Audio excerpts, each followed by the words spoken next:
Assalamualaikum warahmatullahi wabarakatuh. Di sini saya akan menjelaskan tentang pentingnya bertoharo atau bersuci.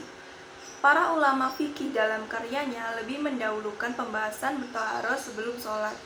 Hal ini dikarenakan kunci diterimanya sholat seorang muslim adalah harus terlebih dahulu memahami apa yang namanya bertoharo. Rasulullah SAW bersabda dalam hadisnya, kunci diterimanya sholat seorang adalah dengan bersuci. Dalam hadis yang lain, beliau juga bersabda, yang berbunyi, tidak diterimanya sholat di antara kalian apabila memiliki hadas sampai ia berwudu.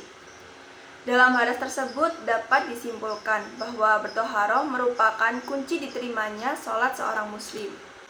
Hadas dalam ilmu fikih dibagi menjadi dua, yaitu hadas besar dan hadas kecil. Allah berfirman dalam surat Al-Maidah ayat 6 yang berbunyi, saudara-saudara yang dirahmati oleh Allah Subhanahu wa Ta'ala, perintah kepada siapapun yang hendak melakukan sholat harus terlebih dahulu melakukan wudhu, karena Allah mencintai orang-orang yang bersuci. Hadas kecil bisa dihilangkan dengan berwudhu. Berikut tata cara dalam berwudhu. Yang pertama, berniat dalam hati. Yang kedua, membasuh wajah. Yang ketiga, membasuh kedua belah tangan sampai siku-siku. Dan yang keempat, membasuh sebagian kepala. Yang kelima, membasuh kedua belah kaki sampai mata kaki. Dan yang terakhir, berurutan dan tertib. Selanjutnya, saya akan menjelaskan tentang sunnah dalam berwudhu. Yang pertama, membaca bismillah ketika hendak memulai wudhu. Yang kedua, mendahulukan membasuh bagian anggota tubuh yang kanan daripada yang kiri. Dan yang ketiga, mencuci telapak tangan sampai pergelangan. Yang keempat, berkumur-kumur. Yang kelima, membasuh lubang hidung dengan cara memasukkan atau menghirup air ke hidung kemudian dibuang lagi. Yang keenam, mengusap seluruh rambut kepala dengan air. Yang ketujuh, mengusap kedua telinga baik bagian luar maupun bagian dalam. Dan yang ke-8, menyilang-nyilangi jari tangan dan kaki. Yang ke-9, menggosok anggota wudhu agar lebih bersih. Dan yang ke-10, membasuh setiap anggota sebanyak 3 kali. Yang ke-11, tidak mengeringkan bekas basuhan. Dan yang ke-12, membaca doa sesudah berwudhu yang berbunyi, Asyhadu alla ilaha illallah wa asyhadu anna Muhammadan abduhu wa rasuluh. Allahumma ja'alni minat tawabina wa ja'alni minat mutatahhirin.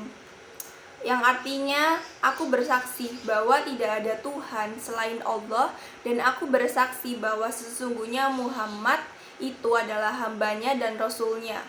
Ya Allah, masukkanlah aku ke dalam golongan orang-orang yang bertaubat dan masukkanlah ke dalam golongan orang-orang yang bersuci. Kemudian dilanjutkan dengan sholat sunnah wudhu sebanyak 2 rakaat bahwa La Umairah berkata, aku pernah melihat Rasulullah SAW berwudhu seperti wudhuku ini. Lalu beliau bersabda, barang siapa yang berwudhu seperti cara wudhuku ini, lalu sholat 2 rakaat di mana dalam 2 rakaat itu tidak berbicara dengan hatinya sendiri, maka dosanya yang telah lalu akan diampuni. Sesuai dengan hadis riwayat Utsman bin Affan. Berikutnya saya akan menjelaskan tentang hal-hal yang membatalkan wudhu. Yang pertama, keluar sesuatu dari kubul atau penis dan vagina dan dubur atau anus, atau salah satu dari keduanya, baik berupa kotoran, air kencing, angin, air mani, atau yang lainnya. Dan yang kedua, tidur kecuali apabila tidurnya dengan duduk dan masih dalam keadaan semula, tidak berubah dari kedudukannya. Yang ketiga, hilang akal, seperti gila, pingsan, ataupun mabuk. Yang keempat, menyentuh kemaluan atau kubul dan dubur dengan telapak tangan secara langsung tanpa adanya penghalang seperti kain dan lain-lain, baik milik sendiri maupun milik orang lain, baik dewasa maupun anak-anak. Dan yang kelima, bersentuhan kulit antara laki-laki dengan perempuan dengan syarat laki-laki dan perempuan tersebut sudah akil balik atau dewasa. Di antara kulit keduanya tidak ada kain atau baju yang membatasi. Laki-laki dan perempuan tersebut bukan muhrimnya. Muhrim yang dimaksud adalah orang yang tidak boleh dinikahi baik karena hubungan nasab atau keturunan maupun ikatan perkawinan seperti mertua terhadap menantunya. Dan yang selanjutnya dengan menggunakan kulit jika dengan rambut, gigi, dan kuku tidak membatalkan. Orang yang disentuh maupun yang menyentuh kedua-duanya membatalkan wudhu. Selanjutnya saya akan menjelaskan bagaimana jika kita tidak berwudhu tapi tidak ada air. Maka selain berwudhu kita bisa menggunakan debu untuk bertayamum jika tidak menemukan air. Berikut rukun fardu tayamum.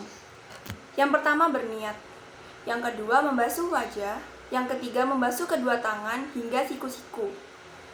Bertayamum hanya bisa digunakan untuk satu kali sholat fardu, yang artinya tidak bisa untuk sholat yang selanjutnya. Jadi bila hendak melakukan sholat yang lain, maka kita diwajibkan untuk melakukan tayamum kembali.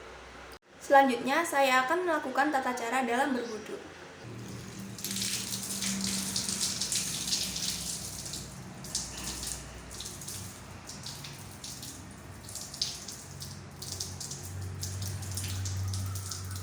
Nawaitu wudu'a li rafil hadasil ashori fardol lillahi ta'ala.